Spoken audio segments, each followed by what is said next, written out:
En esta oportunidad tenemos la exposición del trabajo de parto. Más que todo vamos a ver un índice que es el ciclo menstrual, la fecundación y el trabajo de parto. Cada una tiene su porqué para poder llegar a lo que es un trabajo de parto. Nos tenemos que preguntar qué es el ciclo menstrual o cómo funciona. Más que todo es un periodo de aproximadamente 28 días en que la mujer experimenta cambios en su cuerpo, especialmente en el útero y los ovarios de su sistema reproductor, por las acciones de las hormonas sexuales femeninas. Todos estos cambios tienen como un objetivo preparar a la mujer para un posible embarazo, desde que inicia su etapa reproductiva con la primera menstruación hasta que llega la menopausia. La duración del ciclo puede variar entre los 23 y los 35 días en función de la mujer, ya que en algunas tienen ciclos más cortos o más largos. También podemos observar lo que son las hormonas femeninas. Para entender cómo funciona el ciclo menstrual, en primer lugar es necesario conocer las hormonas sexuales femeninas, ya que son las encargadas de regular todo este proceso. Las hormonas sexuales de la mujer se producen en su hipófisis y en sus ovarios, en cuales, tanto en la hipófisis se va a producir lo que es la hormona foliculoestimulante y la hormona luteinizante. En cambio, en los ovarios va a estar la hormona del estrógeno y la progesterona. Tenemos lo que es la hormona foliculoestimulante. Esta empieza a secretarse al inicio del ciclo menstrual y su función consiste en estimular al ovario para que se desarrollen los folículos primordiales. Estos folículos son unas estructuras llenas de líquido que contienen a los óvulos en diferentes estados de maduración. También tenemos lo que es la hormona luteinizante. Es la encargada de desencadenar la ovulación una vez que el folículo que contiene el óvulo haya madurado por completo. De ahí tenemos el estrógenos, que son las hormonas secretadas por el ovario a medida que los folículos se van desarrollando. Los estrógenos tienen una función reguladora de todo el ciclo menstrual, además de intervenir en el desarrollo sexual de las mujeres. También tenemos la progesterona, que es secretada por el ovario después de la ovulación. Su principal función consiste en el aumentar el grosor endometrial para que el embrión pueda implantar y tenga lugar en el embarazo. Normalmente tenemos tres hormonas en las cuales estas van a tener un pico en los días alrededor de los días 12 y los días 14, como puede ser la progesterona, no, el estrógeno, la hormona folículo estimulante y la hormona luteinizante, que normalmente tienen picos al día 14. Cambio la progesterona porque este va a recuperar o va a aumentar el grosor endometrial. Normalmente se va a ver elevada en los últimos días del ciclo menstrual. De ahí tenemos las fases del ciclo menstrual. El inicio del ciclo menstrual, las hormonas sexuales se encuentran en estado basal, es decir, con una concentración mínima, ya que aún no han comenzado a producirse. A partir de este momento será posible diferenciar entre varias etapas dentro del ciclo menstrual en función de los niveles hormonales y del proceso que ocurra. También nos menciona más que todo que es la menstruación. Esto más que todo se va a iniciar en el ciclo menstrual. Con la bajada de la menstruación, este sangrado menstrual se corresponde con la descamación del endometrio debido a que no han habido implantaciones embrionarias. Tendríamos que saber qué es el endometrio. Más que todo, endometrio es el revestimiento interno del útero, el cual se renueva todos los meses con cada ciclo menstrual con el objetivo de albergar un embarazo. También tenemos lo que es una fase, que es la fase folicular, que también conocida como proliferativa o proovulatoria, donde consiste en un proceso de crecimiento de los folículos ováricos que abarcan desde el inicio de la menstruación hasta la ovulación. Cuando la mujer llega a la pubertad, tiene una reserva ovárica de unos 500.000 folículos primordiales en sus ovarios. Estos permanecen en estado latente a la espera de ser seleccionados para desarrollarse en cada ciclo menstrual. También vamos a observar un aumento de la hormona foliculoestimulante. Hace que varios de estos folículos empiecen a crecer y migren hacia la superficie del ovario, constituyendo un corte folicular. Normalmente este va a provocar un desarrollo del corte folicular que va a provocar la síntesis y secreción del estradiol, como podemos observar, del día 1, cuya función de regulación consiste en bloquear la producción de la hormona foliculoestimulante por parte de la hipófisis. Las consecuencias de estos es un reclutamiento folicular, que al disminuir el nivel de la hormona foliculoestimulante, los folículos ováricos no son capaces de sobrevivir y continuar con su desarrollo. Tan solo uno de ellos llegará a madurar completamente y se convertirá en un folículo preovulatorio final. También podemos observar lo que es un folículo dominante, también denominado folículo de Graf, el cual llega a medir unos 18 milímetros antes de la ovulación y el resto de los folículos quedarán bloqueados o degenerarán. Además, también van a participar los que son los estrógenos, que van a ser producidos durante esta fase proliferativa. También contribuyen a la aparición del moco cervical más acuoso y elástico, el cual favorece la entrada de espermatozoides, y los estrógenos que también actúan sobre el endometrio, favoreciendo su engrosamiento en esta fase. De ahí tenemos la fase ovulatoria, que alrededor del día 14 del ciclo menstrual la hipófisis produce una subida de los niveles de la hormona luteinizante, la cual se conoce como pico de la hormona luteinizante y que provoca la ovulación. ¿Qué es la ovulación? Más que todo es el proceso por el cual el folículo de Graf se rompe y el óvulo maduro que contiene en su interior es liberado en la trompa de Falopio. Eh, ¿Por qué es esto se da en los 14 días? Más que todos los días fértiles son aquellos cercanos a la ovulación, es decir, se localizan hacia la mitad del ciclo menstrual. Por eso que los días 14 tenemos lo que es los picos de esas hormonas. Durante este periodo existe una mayor probabilidad de embarazo si se mantienen relaciones sexuales en protección.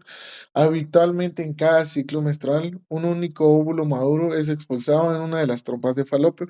En ocasiones pueden suceder la ovulación de dos folículos, aumentando así la probabilidad de tener un embarazo de mellizos.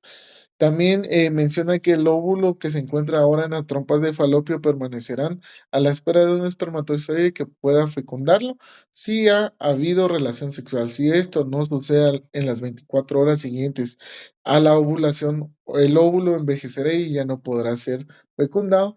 Por eso que los días 14 o la mitad de lo que es el ciclo menstrual es muy importante que las personas que están intentando tener hijos sea en este momento que tengan lo que son relaciones sexuales. Eh, para, para determinar si ha tenido lugar la ovulación cuando una pareja se encuentra en la búsqueda del embarazo, existe un test que detectan el pico de la hormona luteinizante en la orina. Más que todo es el test de la ovulación. Posteriormente tenemos lo que es la fase lútea, también llamada fase secretora o posovulatoria. Es la que empieza justo después de la ovulación y que dura hasta el final del ciclo menstrual, es decir, hasta que vuelve a haber un sangrado menstrual. El folículo roto es transformado en un cuerpo amarillento denominado cuerpo amarillo o cuerpo lúteo. Este cuerpo es el responsable de producir estrógenos y progesterona, las dos hormonas que van a actuar sobre el endometrio. Más que todo en este momento, la progesterona es ahora la encargada de modificar el moco cervical para que se vuelva nuevamente impenetrable para los espermatozoides. También, ya que sabemos que la progesterona va a actuar sobre el endometrio, que se vuelve más grueso y esponjoso como resultado de un mayor riego sanguíneo, gracias a ello el endometrio se vuelve receptivo para recibir el embrión y que se produzca la implantación. Posterior tenemos la última fase, que sería la fase de isquemia e inicio de un nuevo ciclo. En caso de que el óvulo liberado no sea fecundado por un espermatozoide, el cuerpo lúteo desaparecerá. En consecuencia, la producción de estrógenos y progesterona van a disminuir gradualmente en lo que se conoce como fase isquemia del ciclo menstrual. La disminución de las hormonas sexuales provoca que el endometrio se descame y se elimine por la vagina, produciendo de nuevo una menstruación, ¿sí? El primer día del sangrado menstrual ya corresponde con el primer día del ciclo menstrual, pues las hormonas sexuales volverán a aumentar a partir de este momento y darán comienzo a una nueva proliferación folicular. Posteriormente a haber entendido lo que son las distintas fases del ciclo de la menstruación y en qué fecha más o menos sabemos en qué puede quedar embarazada la pareja. Continuamos con lo que es un proceso llamado fecundación. Más que todo, la fecundación es la unión del óvulo y el espermatozoide para que se pueda producir un embarazo. En la especie humana, más que todo, la fecundación es interna, es decir, que tiene lugar en el interior del cuerpo de la mujer, en concreto con las trompas de falopio, denominadas fecundación natural. También es posible realizar fecundación en laboratorio de reproducción asistida, proceso conocido como fecundación artificial o fecundación in vitro. Posteriormente a eso, la fecundación también la definen como fusión de los gametos masculinos y femeninos, es decir, el espermatozoide y el óvulo, de manera que se establece la dotación cromosómica normal del ser humano, que constituye a 46 cromosomas. Para que pueda ocurrir el fenómeno de la fecundación, el hombre debe eyacular en el interior de la vagina de la mujer. En este momento, los espermatozoides podrán ascender por el tracto genital femenino y llegar hasta las trompas de falopio, lugar donde se encontrarán con el óvulo. De los 2 millones de espermatozoides liberados en la eyaculación, tan solo unos 200 conseguirán llegar a su destino en las trompas. Una vez los espermatozoides llegan a las trompas de falopio después del coito, solamente podrán encontrarse con el óvulo si las mujeres se encuentran en sus días fértiles, es decir, los 14 días o la mitad del ciclo menstrual, y ha habido ovulación. En estos casos, los espermatozoides se colocarán alrededor del óvulo e intentarán fecundarlo, ¿sí? Posteriormente vamos a encontrar lo que son las etapas de la fecundación, que una de las estas etapas es el proceso de unión entre el óvulo y el espermatozoide. La primera etapa, más que todo, vamos a ver cuál es la penetración de la corona radiada. Este es el proceso de fecundación en que va a iniciar la penetración de los espermatozoides a través de la capa de células que rodea el óvulo, como denominada la corona radial. Los espermatozoides van a conseguir atravesar esta capa gracias a la liberación de la enzima hialuronidasa y el movimiento de su flagelo, que más normalmente denominado cola. Una vez atraviesa esta capa, los espermatozoides se encuentran con una segunda barrera, que es la zona pelúcida, la capa externa que rodea el óvulo. Posteriormente a encontrar esa capa, vamos a encontrar que sería la segunda fase, que es la penetración de la zona pelúcida. Se necesita más de un espermatozoide para poder lograr degradar la zona pelúcida, aunque finalmente solo uno de ellos podrá entrar en el óvulo. Para poder atravesar esta segunda barrera, la cabeza del espermatozoide establece contacto con el receptor ZP3 de la zona pelúcida del óvulo. Esto va a desencadenar la reacción acrosómica, que consiste en la liberación de enzimas hidrolíticas denominadas espermiolicinas. Dichas enzimas disuelven la zona pelúcida para determinar el paso del espermatozoide.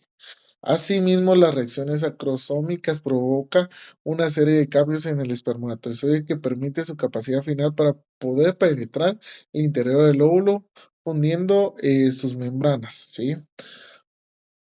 Posteriormente vamos a encontrar lo que es fusión de membranas, ¿sí? Cuando el espermatozoide entra en contacto con las membranas plasmáticas del óvulo, se desencadenan tres procesos distintos en el gameto femenino, como es la formación del cono de fecundación, dos, que es la esporalización instantánea de su membrana, tres, que es la liberación de gránulos corticales al espacio pervitelino, más que todo. Esta formación del cono de fecundación permite la fusión de las membranas del óvulo con la del espermatozoide para que la cabeza del espermatozoide pueda entrar. A su vez, gracias a la esporalización de la membrana del óvulo y a la liberación de los gránulos corticales, se evita la entrada de otro espermatozoide, provocando así solo la fecundación entre un óvulo y un espermatozoide. Posteriormente tenemos la que es la fusión de núcleos y formación del cigoto. Eh, Más que todo menciona la entrada del espermatozoide, el óvulo se activa para determinar la meiosis, proceso que va a permitir la reducción del número de cromosomas, así se liberará el segundo corpúsculo polar y los cromosomas se colocan formando una estructura denominada pronúcleo femenino. ¿Qué son los pronúcleos? Más que todo estos son núcleos de los gametos, los cuales tienen la particularidad de disponer de la mitad de cromosomas con respecto al resto de células del cuerpo, esto es decir, de 23 cromosomas, recordando que los cromosomas normales son 46 cromosomas. Por su parte, el espermatozoide avanza hasta que su cabeza, que contiene el núcleo del espermatozoide, queda junto al prenúcleo